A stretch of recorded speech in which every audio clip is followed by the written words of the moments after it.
Hello guys, सभी के लिए नमस्कार। मैं भूपेंद्र सिंह गुरार आज आपके सामने एक नई वीडियो लेकर के आया हूं, जिसका नाम है स्वर संधि। और स्वर संधि में चलेगा आज अयादी संधि। स्वर संधि इसमें चलेगी अयादी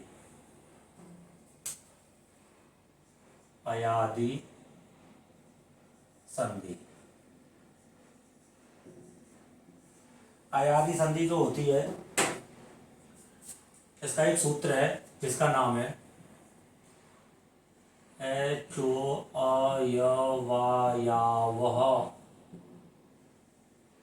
अयवायावह, ये इसका एक सूत्र है।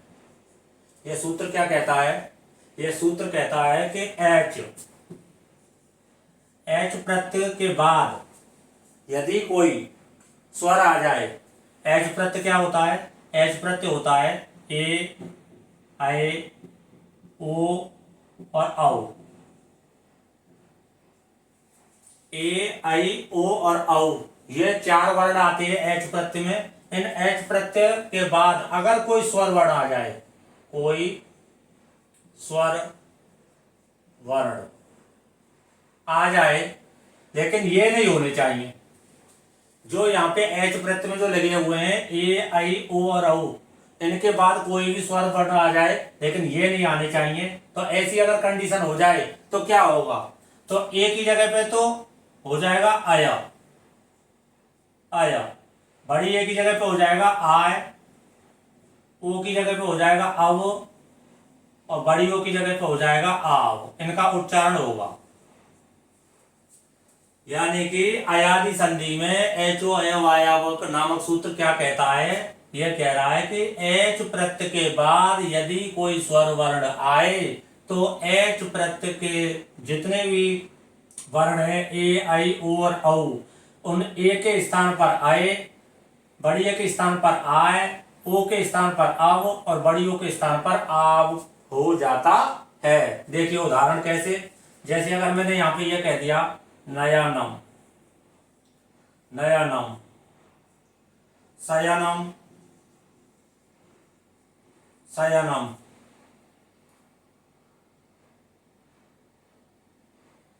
नयनम, शयनम, हवनम, हवनम, भवनम,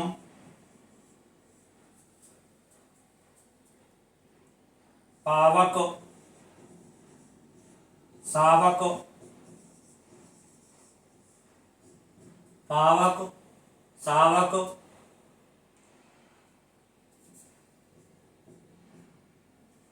यहाँ पे लायक,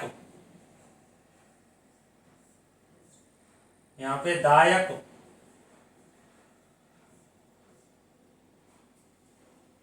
यहाँ पे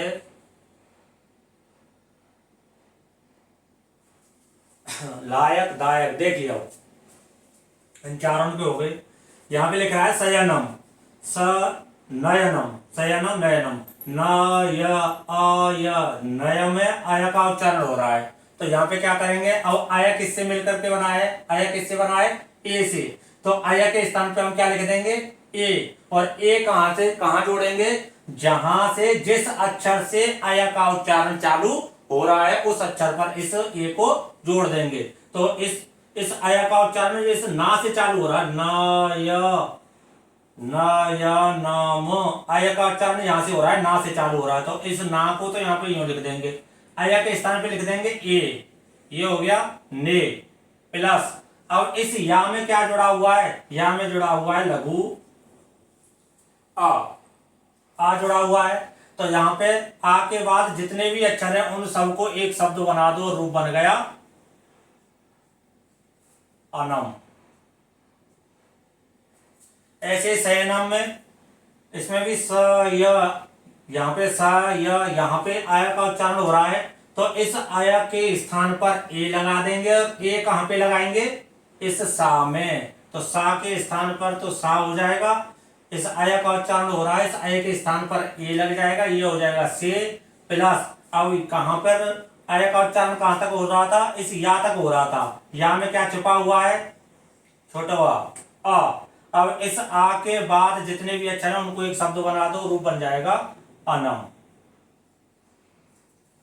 हवनम में अब देखो यहाँ पे हवनम, हव अव, हव के हव का जो उच्चारण हो रहा है वो किसका हो रहा है, हमें अव का उच्चारण हो रहा है।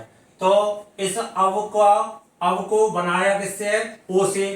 तो ये ओ लगेगा कहाँ पे, जहां से ये स्टार्ट हो रहा है। तो कहां से स्टार्ट हो रहा है, हा से। और इस हा में क्या जुड़ जाएगा, ओ जुड़ जाएगा, रूप बन जाएगा हो प्लस। अब इस बा में क्या है, बा में आ है, आ छिपा हुआ है। इसके आगे पूरे अक्षरों का एक शब्द बना दो, रूप बन गया भो प्लस अनम। ऐसे ही सेम भवनम, तो इसका तो बन जाएगा भो प्लस अनम। यहां पे और देखिए, यहाँ पे हो जाएगा नाविक, यहाँ पे हो जाएगा गायक, यहाँ पे हो जाएगा गायिका, गायिका, यहाँ पे हो जाएगा नायिका, नायिका। देखिए अब पावक। अब इस पाव आव, यहाँ पे पाव में किसका उच्चारण हो रहा है, आव में हो रहा है। और आव किससे बना है, बड़ी ओ से बना है। तो किस अक्षर से शुरू हो रहा है, ये पा से। तो पा तो यहाँ पे लिख दिया। आव किससे मिलके बना है, ओ से, बड़ी ओ से। तो यहाँ पे बड़ी ओ लगा दो, रूप बन गया पौ प्लस। अब इस वा में क्या छुपा हुआ है, आ के बाद जितने अक्षर हैं उन सबको एक शब्द बना दो, बन गया अक। ऐसे ही सेम बन जाएगा 100 प्लस अक, अक। यहाँ नाविक में यहाँ पे हो जाएगा 9 प्लस इक। अब देखो इस नाविक को समझो तुम। नाविक, नाव, आव, आव का उच्चारण हो रहा है। अब इस आव का उच्चारण जो हो रहा है, आव किससे बना है, बड़ी ओ से बना है। बड़ी ओ कहां पे आवेगी, यहाँ पे ना जो छुपा हुआ है, ना में क्या लग जाएगी, बड़ी ओ लग जाएगी। अब ना वो वा तक आव का उच्चारण हो रहा था। अब इस वा में क्या है, ई। वा में क्या छिपा हुआ है, ई छिपा हुआ है। जैसे यहाँ पे आ में आ छिपा हुआ था, वा में, यहाँ पे बा में आ छिपा हुआ था। ऐसे यहाँ पे वा में क्या छिपा हुआ है, ई छिपी हुई है। तो ई के आगे जितने भी अक्षर हैं उन सबको एक शब्द बना दो, रूप बन गया एक। ऐसे इस तरह से यहाँ पे देखो लायक, लाय, आय, आय का उच्चारण हो रहा है। और आय किससे बन रहा है, बड़ी ए से। तो यहाँ पे ला, यहाँ पे बड़ी ए लगा दो प्लस। अब यहाँ में क्या छिपा हुआ है, एच, लघु आ छिपा हुआ है। तो इस आ के आगे जितने भी अक्षर हैं उनको एक शब्द बना दो, रूप बन गया अक। ऐसे दायक में दय प्लस अक, गायक में गए प्लस अक। यहाँ पे दा ढंग से बना देखो। गायिका में अब जैसे नाविक है यहाँ पे, वैसे गायिका नायिका। देखो गाय, आय का उच्चारण हो रहा है, आय बन रहा है बड़ी ए से। स्टार्टिंग किस अक्षर से हो रहा है, गा से, तो गा लिख दिया। फिर आय का उच्चारण बड़ी ए से हो रहा है, बड़ी ए बना दी, गए प्लस। अब इस या में क्या छिपा हुआ है, ई छिपा हुआ है, रूप बन गया इका। ऐसे नायिका में नए प्लस इका। इस तरह से आपकी ये अयादी संधि पूर्ण हो गई। ठीक है, जो अयादी संधि का ये सूत्र था। इसके अलावा और भी बहुत सारे सूत्र हैं, उनको और देख लेते हैं। देखिए, अगर कोई भी चीज समझ में नहीं आ रही हो तो कमेंट करके जरूर बताएं। और अगर वीडियो पसंद आ रही है तो लाइक करें, शेयर करें और सब्सक्राइब करें। देखिए अगला चैनल, अगला सूत्र देखिए। अगला सूत्र है अध्व परिमाणे, अध्व परिमाणे च। ये क्या कहता है, अध्व परिमाणे च क्या कहता है, यह कह रहा है कि यदि गौ शब्द के बाद, गौ शब्द के बाद यदि परमाणुवाची कोई प्रत्यय आ जाए, गौ शब्द के बाद यदि परिमाणवाची कोई शब्द आ जाए तो वहां पर अयादी संधि मानी जाती है। गौ शब्द के बाद परिमाणवाची शब्द होता है युति, या ऐसे कह सकते हैं गौ के बाद, गौ शब्द के बाद, शब्द के बाद युति शब्द आने पर, युति शब्द आने पर परिमाणवाचक शब्द बनने के कारण वहां पर अयादि संधि मानी जाती है।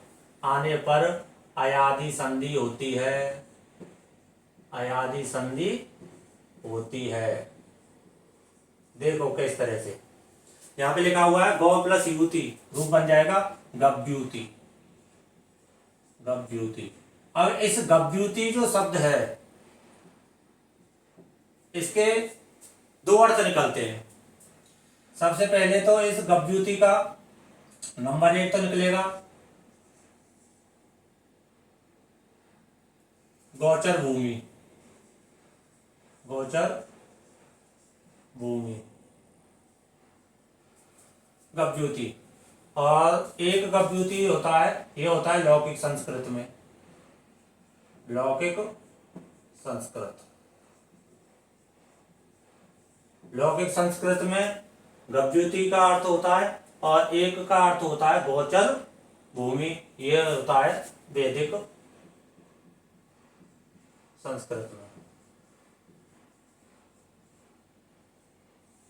और इस लौकिक संस्कृत में इसका जो अर्थ बनेगा वो बनेगा 2 कोस की दूरी। देखिए गव्युति का अर्थ यहां पर 2 प्रकार से होता है, उसमें भी गौ प्लस युति बनेगा, गौ प्लस युति सेम यही बनेगा और रूप बनेगा गव्युति।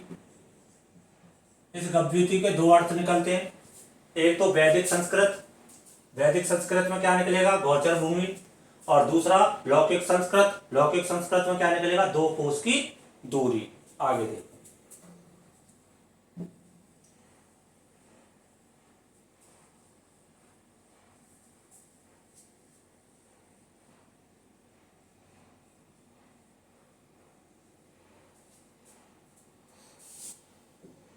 अगला चलते हैं।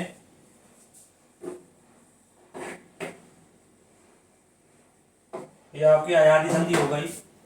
इसके बाद अगली संधि पर चलते हैं और अगली संधि का नाम है पूर्व रूप, पूर्व रूप।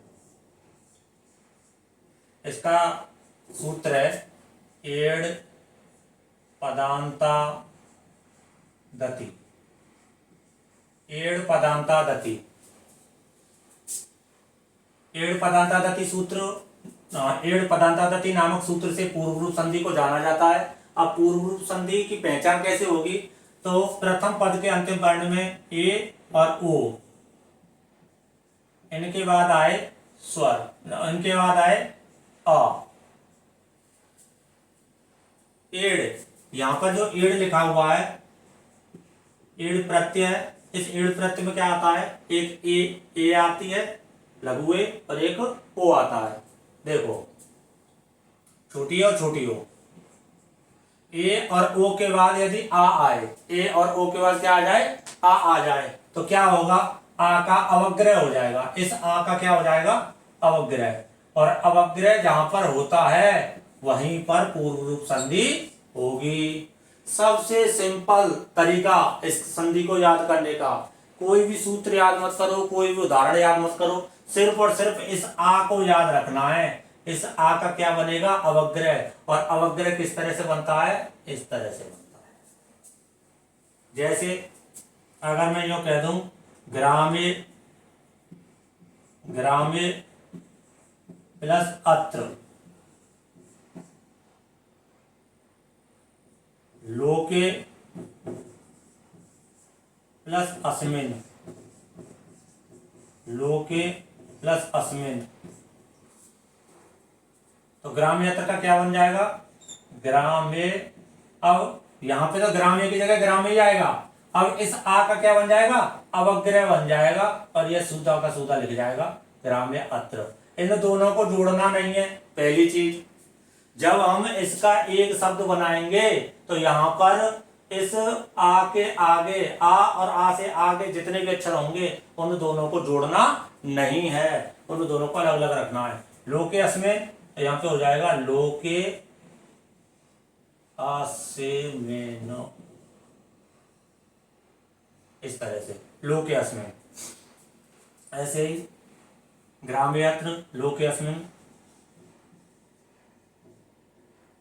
कोअत्र, कोअत्र में क्या हो जाएगा, को तो कोई लिख देंगे, इस आ का क्या हो जाएगा, अवग्रह रूप बनेगा कोअत्र।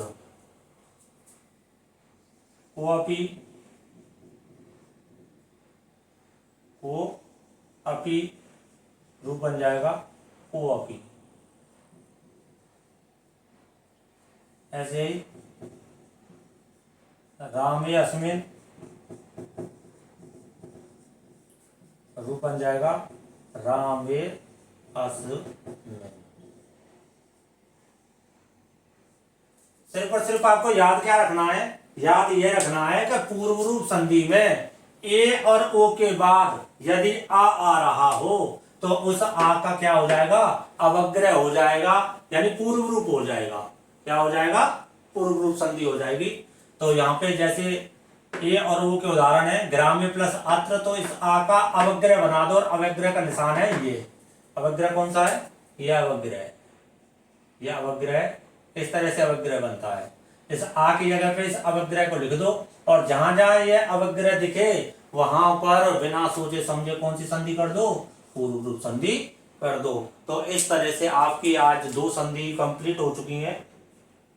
अगले वीडियो आने वाले समय में आज ऐसे कह सकते हैं शॉर्ट संधि पूर्ण रूप से समाप्त हो चुकी है, और जो 10th क्लास तक 12th क्लास तक चलती थी, अगर जरूरत पड़ेगी तो एक प्रकृति भाव संधि और है, उसको और करा देंगे, नहीं तो यहीं तक काम हो जाएगा, कोई दिक्कत नहीं है।